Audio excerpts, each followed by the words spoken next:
Assalamu alaikum. You are listening Radio Sada Hurriyat Jammu Kashmir. I am Abdus Salam with Kashmir Update. In Indian illegally occupied Jammu and Kashmir, Indian troops in their unabated acts of state terrorism martyred 18 Kashmiris during the last month of August. According to the data issued by the research section of Kashmir Media Service today, 3 of the martyred youth were killed in FAC encounters. 60 were critically injured in firing by Indian forces personnel on peaceful protesters and mourners. As many as 202 civilians, mostly youth, were arrested and many of them were booked under Black Laws, Public Safety Act and Unlawful Activities Prevention Act. The troops destroyed 9 houses by using chemical explosives in 234 violent search operations during the month. The All Parties Hurriyat Conference spokesman, in a statement issued in Srinagar, urged the Indian government to fulfill the commitments made with the Kashmiris before the international community through the United Nations Security Council resolutions.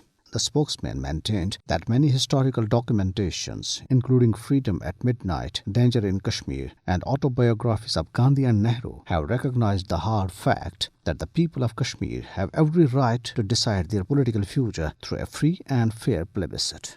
Political experts and Hurriyat leaders, while talking to media, said Kashmir dispute is a test case for the United Nations to ensure implementation of the Kashmiris' right to self-determination guaranteed by the Security Council. They called upon the United Nations General Assembly to take practical measures during its 76th session to be held from 14th of this month to mitigate the sufferings of the oppressed people of Indian illegally occupied Jammu and Kashmir.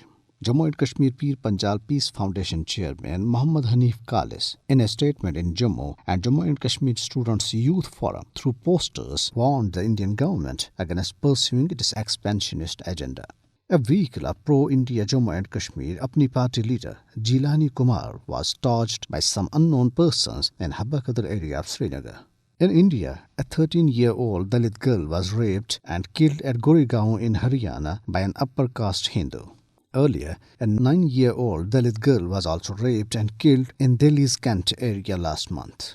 Meanwhile, a man was arrested after he attempted to rape a girl in Bareilly district of Uttar Pradesh state. The social media messaging platform WhatsApp banned over 3 million accounts in India during the last month of June and July this year. The action against the Indians, it said, was taken for violating the WhatsApp's terms of service. A US research group, in its report released today, said that air pollution is likely to reduce the life expectancy of about 40% of Indians by more than 9 years.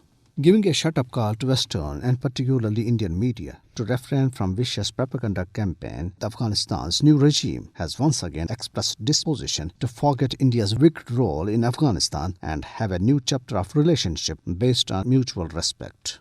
Anas Haqqani, a top Taliban leader, in an exclusive interview with CNN News 18 channel, said the media worldwide, and especially in India, is spreading false propaganda against them, which is spoiling the atmosphere. He said India has helped the enemy for 20 long years, but they are ready to forget everything and take the relationship forward. And this is for now. Have a good night and keep listening Radio Sada Hurriyat Jammu Kashmir.